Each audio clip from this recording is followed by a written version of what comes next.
What's up, guys? How's it going? This is Mr. Bennett here.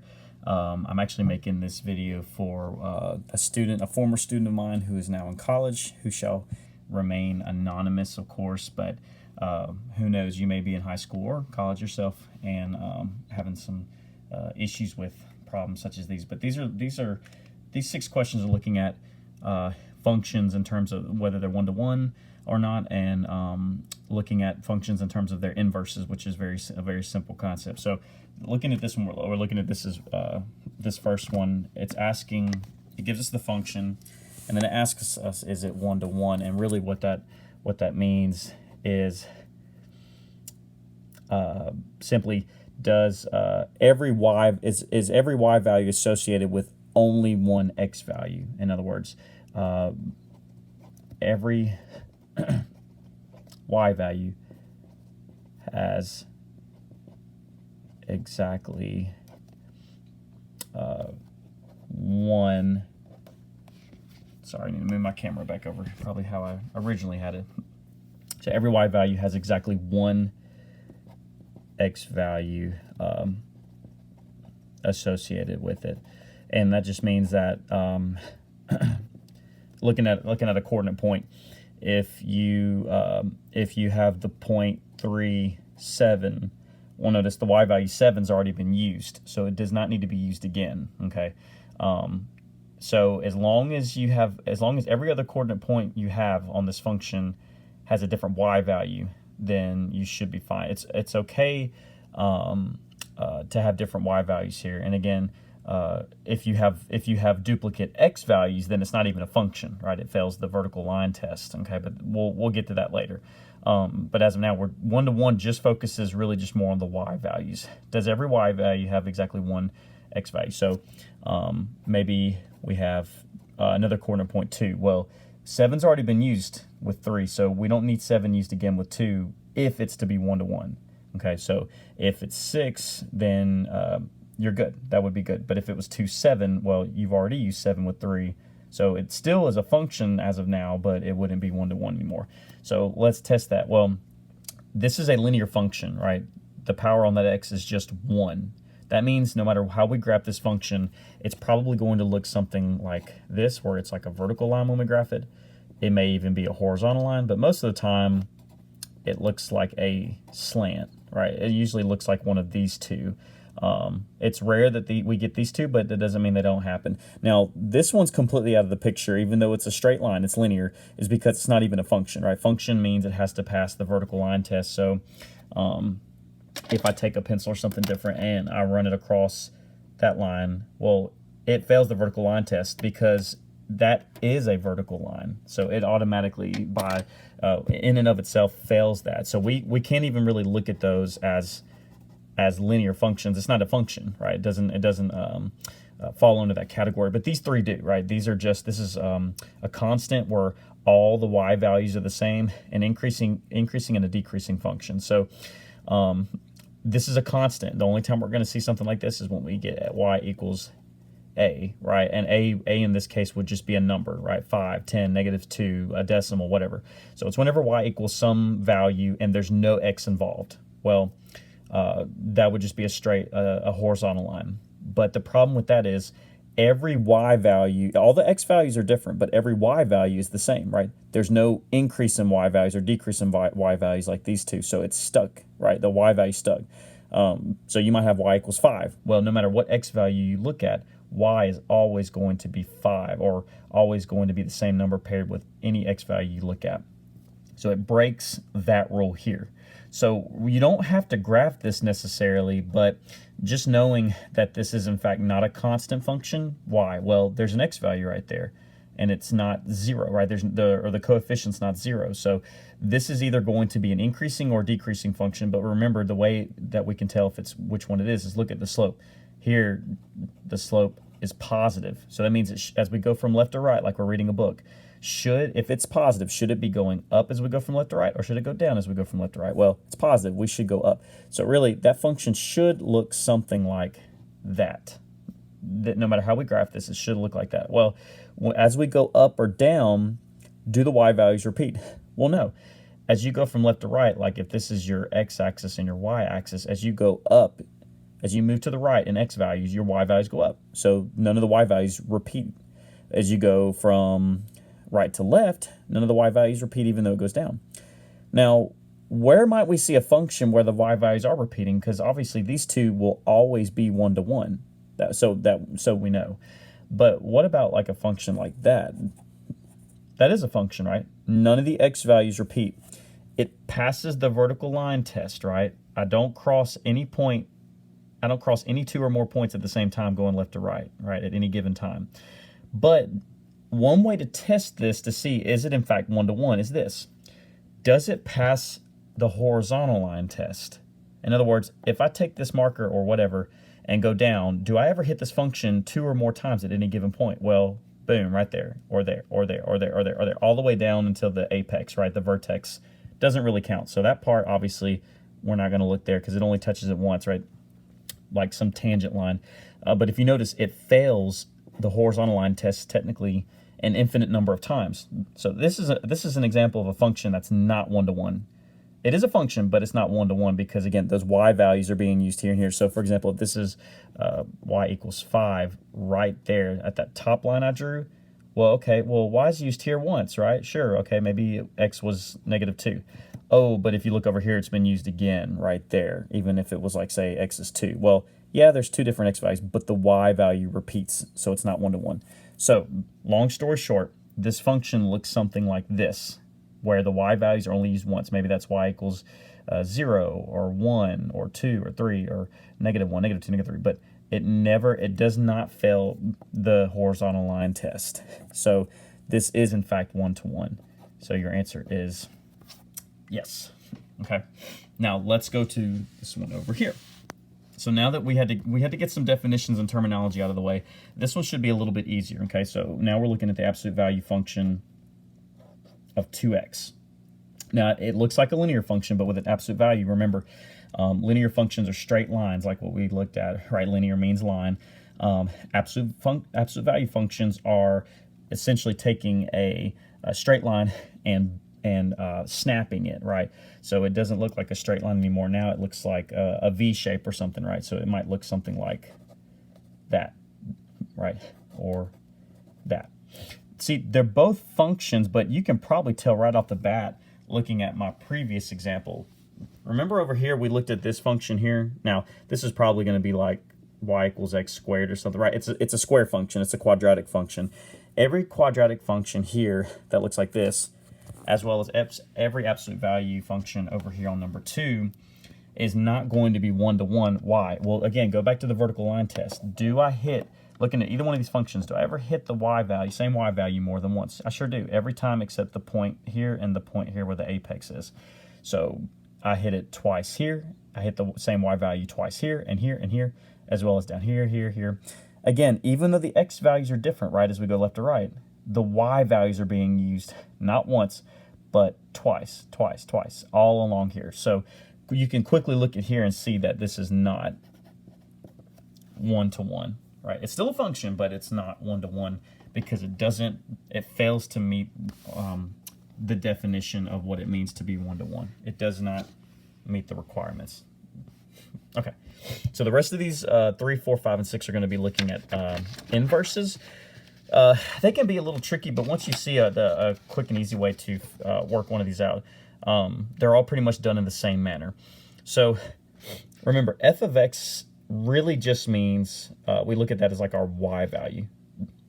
In other words, whatever x value I want to plug into this function, well, what is the function? Well, that is the function. This whole thing is the function. So, well, what if I want to know what the function is doing, or rather, what is y doing when x is 5? Well, how do I know? Well, take 5 and plug it in here and solve and reduce this down to one term, and you now have what the function value is or the y value is for any given x. So think of this as like a machine, right? A vending machine. Well, it takes 2 quarters, right, to get some snack. So let me plug the 2 into this whole entire machine, and this machine is going to spit some snack out. Well, if I plug 2 in here, that's 8, and 9 minus 8 is 1. So if I plug 2 into this function or this machine, it spits out a 1, right? 1 is my output, right? That's your input. So just to do a little review on that. So the only problem here is we can't plug in negative 15 into x and get the answer. It's not asking us to plug in negative 15 into the function. What's different? It's that negative 1. Well, it's not the function being raised to the negative 1 power, but this is just the terminology we use as the inverse. That negative 1 that looks like a power, right? It's a superscript. It's the inverse, right? So we don't want to plug negative 15 into the original function, right? We want to plug negative 15 into the inverse of that function. How do we do that? Well, think of it this way. There's two things you can do, and you can do both. You may can get away with doing one or the other. Is if you want to know what x is, imagine you're given an x value, you plug it in, get your y. This is essentially your y value. So you're given a y value and you're plugging it in to solve for x. So think of it as doing it backwards. Instead of plugging in a value for x to get y, now you're going to plug this value in for y, which again is essentially this whole thing, and solve for x. So you're doing it backwards. But if that's still not a little confusing, here's what we can do. Again, f of x is essentially y. So y equals 9 minus 4x. Okay. This is how you can rewrite this function to get the inverse of it. Okay. I guess you can call this step 1. Step 2, and again, this is going to look a little strange. We're actually going to take the y and x value and swap places with them. So everywhere you see a y, write an x. Wherever you see an x, write a y. So x equals 9 minus 4y. Again, I know that looks weird, but we're going somewhere with this. This is a very simple way of getting the inverse. But remember, anytime we're looking at functions, we want y by itself. So even though we swap the y and the x, this looks okay, but is this typically how we write our functions? Well, the answer is no, because we typically write a function with y isolated. So we did swap x and y, that's good. But now we need to resolve for y, and that's going to give us our inverse. So we just need to move a few things over here to isolate the y, and you're done. So really, the third final step now is solve for y. Again, even though you didn't solve for it the first time, you can imagine if we had already had it, we're having to get it again. We're going to get something different, though. All right, so I'm just going to rewrite this again. Okay, we're going to subtract the 9 over, right? It's kind of like reverse order of operations. So x minus 9, that's gone, equals negative 4y. We need to undo multiplication by division. So that's gone. I'm going to rewrite the y on the left side and rewrite this quotient on the right side.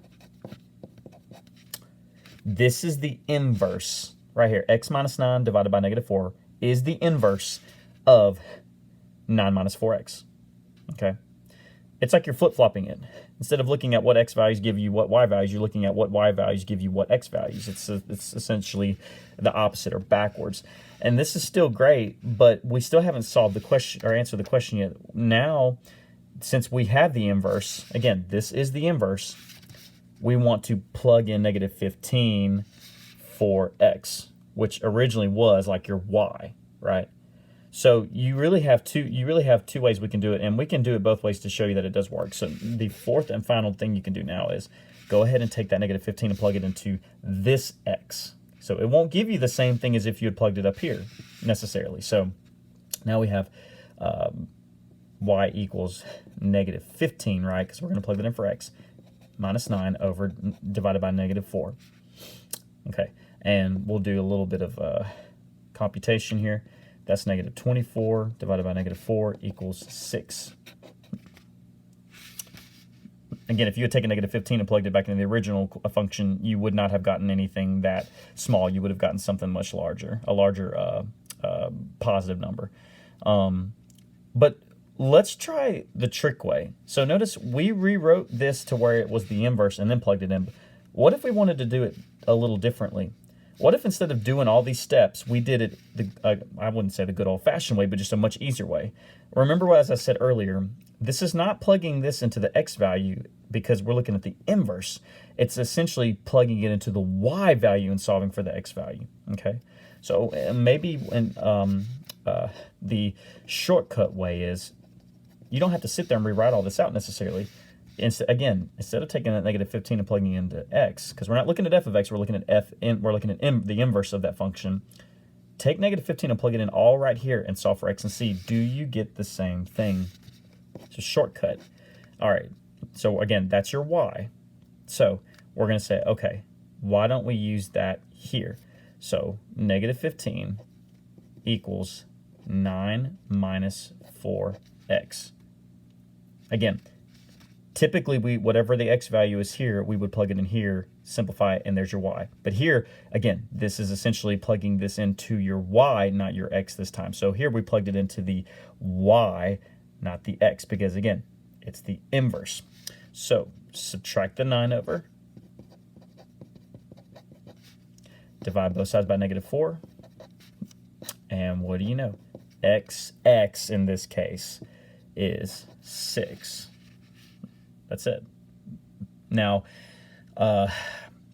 again, we typically like to write it where we can solve it for that way. So your question is, well, is it is y equals 6 or is it x equals 6? Well, remember, in this format, we wrote it in such a way that we were solving for y because we found the inverse. We rewrote it. Here, again, this is okay. This is actually probably a better way to explain it is, okay, instead of saying, okay, what do I get for y when x is negative 15? Remember, that's not what it's saying. It's what is x when y is negative 15? Well, it's 6. So technically, this is okay. We did get the same value. This might be an easier way to interpret it. So instead of saying, okay, well, I want x to be negative 15, what's y? This is saying, okay, I want y to be negative 15, what's x? Well, that's it right there, okay? So again, it's really preference at this point. You can do this to show your work, but this is still kind of showing your work too. This is just a little bit easier of a way, maybe thinking of it is we're not looking at this in terms of, okay, I'm going to plug an x in to get a y. I'm going to plug a y in to get an x, because you can do either one, right? You can actually go either way. We don't typically do it that way, but if we ever had to, we could, okay? Now, number 4, you're given a graph, and I know it's a very sloppy graph, and I'm sorry. Let's see if I can get this flat on my desk. You are given a function, and it starts off increasing a little bit, and then the slope changes, and it starts increasing a lot faster. Or it increases, the slope, I'm sorry, is increasing more over that same amount of time. So, it's not an exponential, it is a linear. It's really a piece function because it's two separate pieces, but they're linear here in this case. And so here, again, this is not asking you what y, if it was written like this, it would ask you, well, what is y? What is y here when x is 3, right? Or when I plug 3 in. But we're looking at the inverse. You're going to actually do this backwards for all 3 of these. So looking at part A, we don't want to look at the x value 3. We actually want to look at the y value 3 because we're looking at the inverse. Again, inverse is focusing here on the y. So don't go over to the right 3, go up 3. And then what you want to do is you want to come all the way over here until you hit this line. So it looks like you probably hit about 2, 3, right? Here you're at 0, 2. Here you're at 4, 2. So it looks like you're at about 2, but I want to double check again. I wrote this on my own, so it might not be completely accurate. So if 0 gives you 2 and 4 gives you 4, well, what's between 0 and 4? 2. Well, what's between 2 and 4? 3. So it looks like when g inverse of 3, or in other words, when the y value is 3, the x value is probably going to be 2. I'm sorry, that wasn't a good equal sign. Right, and again, you could find the slope and verify that. You could write an equation for this, but again, you shouldn't have to. Again, I rewrote this from the student's graph by hand, so it doesn't look completely accurate. So just bear with me. So again, a y value 3 brings you out to here, and as soon as you make contact with that function, go straight down to your x value, and that's going to tell you the x value associated with that y value. Not the x value associated with the y value, the y value that's going to be associated with this particular x value, okay? And then hopefully the next two are going to be pretty straightforward. 5, again, we're not looking at x values because this is the inverse. We're looking at y values, so go up to 5, right there. And now we want to go I'm sorry, that's 4, that's not 5. So let me do this. 1, 2, 3, 4, 5, 6, 7, and then 1, 2, 3, 4, 5, 6, 7. There we go. That way I don't get confused too. So I'm going to go all the way up to 5, and then all the way over until we hit there. Now it looks like it's going to be 5. Okay. If you're never sure, write your function and plug in your y value to see what the x value is. So there's a quick way to do that. So we're keep in mind, we're looking at this line right here. Easy way to find this, the equation to this line is you have the point, it looks like 4, 4 on that line, and then you have another point up here, it looks like the point 8, 8. Now, at this rate, notice the same x value is paired to the same y value. So even though these two endpoints are the same way, we can go ahead and assume, since this is a straight line, that it should be 5, 5, 6, 6, 7, 7, and so forth, right? So since we're looking at 5, we probably are going to be associated with 5 in the x value as well. So when y is 5, x should also be 5. Okay, and it's 5. All right, same thing for this one. When y, not x, but because we're looking at the inverse, when y is 8, you want to go all the way out within like a, you don't have to, it doesn't have to be an imaginary straight, horizontal line, but you could do that. A horizontal straight line, and it looks like we hit right about there. And once we hit that function, we need to go straight down. I mean, a vertical line all the way down till you hit that x-axis, right? And it looks like it's going to be 8. Again, we kind of already determined that this was going to be 8, 8. So these two are interesting because the x value 5 and 8 is going to give you 5 and 8 respectively. Well, this should be the same for the y values. The y values 5 and 8 are going to give you the x values 5 and 8 respectively. Again, this is actually a piece of the parent function for y equals x. Not that you had to know that, but this is the most basic linear function in terms of having a coefficient not 0. Okay. Is y equals x. That's what we call the parent function of linear functions. Okay. All right. So we're gonna go on to number 5. Number 5, kind of like the last ones, it's just not in a graph form. It's more in a table or chart form. So you're given 6 different x values, but you're also given again. Remember, those are like your y's. Excuse me. So again, those are like your y values, right? So those x values are associated with those particular y values, right? And I'll do this just so there's no confusion, right? So when x is 1, y is 2, or f of x is 2. And when x is 2, y is 7, 3, 0, and so forth, okay? And if I'm not mistaken, actually, I may have to actually show us a separate video. Give me 1 second, and I'll have to make a second video for number 5. I apologize. I didn't write the full question down, so I'll do a second video for 5. But in the meantime, I'm going to skip to number 6, and I'll come back to 5 and do that. Okay, 6. I actually wrote everything down. Sorry, you can kind of see the mess from the other side of the page. Is you're given a function and it just wants you to write the inverse. Well, that's really easy because I kind of showed you what to do. Going back to number 3. Number 3, instead of you plugging in something for your y value and solving for x by moving everything over, essentially now you're just writing the inverse. So this is really just like number 3. You're just not having to plug anything in, right, if you went about it the first way. So again, if we're looking to write this function's inverse, remember, treat that like your y. So I'm just going to rewrite this. Actually, I'm going to do it down a little bit lower so it's not so messy. If I can get to write myself, y equals 4x cubed plus 5. So all I did was replace f of x up top there with y. Okay, so we need to write the inverse of this function. Again, take your x and y's and swap them.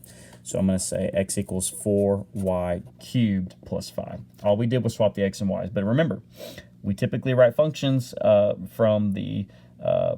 y being isolated. Okay, so now we'll do that. We need to just go ahead and move everything over and solve for y. So again, think of reverse PEMDAS or order of operation. I know some people don't like that, but that's just the best way I can think of it off the top of my head right now. We're going to subtract 5, right? And we get x minus 5 equals 4y cubed. In order of operations, you typically do the exponent first and then multiply and then add or subtract. And since we're doing it backwards, addition and subtraction comes first. Well, what should come next then if we're going up in terms of complexity? I guess if you want to think of it that way. Should we undo multiplication or undo the exponent? Well, you actually want to undo multiplication first. Leave that exponent for last. Again, if you think of PEMDAS, but doing it backwards, right? PEMDAS is when you just are simplifying an expression. Doing the reverse order you can think of is when you are solving for a variable. So we did addition and subtraction first, so that's out of the way. If you're going up that way, again, doing reverse PEMDAS, right? Notice I'm going backwards. You want to do multiplication or division next. So we actually do want to go ahead and divide the 4 off of that. Just not confuse anybody. So this is x minus 5 divided by 4 equals y cubed. The only thing left now is exponents or parentheses. Well, there's really no parentheses. I mean, you could have added those, but exponents is the last thing. How do we undo a cube? Well, remember, if we ever want to, let's do this. If you ever want to undo a square, what do you do to undo the square? You take the square root, right?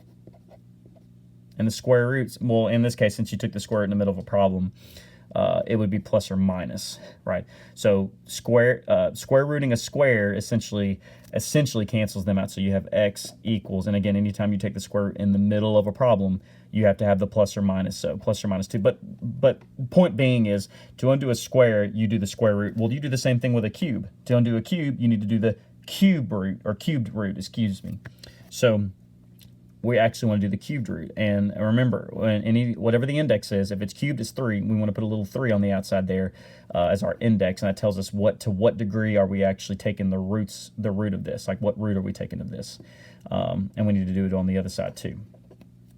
Okay, well, since we took the cube root of a cube, again, they essentially cancel out, and you have y by itself. I'm just going to cancel, again, all this cancels out, and you just have y. I'm going to just write it on the left side, and I'm going to take all this and write it on the right side. So you should have the cubed root of x minus 5 divided by 4. That should be the inverse of, let me fix this, that. So the inverse of this function is this function. At least I'm thinking it's a function. I haven't graphed it, but I'm assuming it's a function. Most cubic functions, and I say most as far as I know, because they typically look like that. Those are functions first and foremost, but they're typically one-to-one as well. Like if you're just looking at your most basic function there, right? Y equals x cubed, right? Probably doesn't look like it from the camera because I do have the sheet turned in a way that I can write it a little bit easier, but I probably need to turn it this way. So that looks a little bit easier, so sorry if I'm writing a little sideways around this camera. I will make a second video to follow up this one. I'll just call it part 2, and we'll work on number 5. I'll finish writing that problem all the way down, and then I'll make a second video. Awesome. Thank you.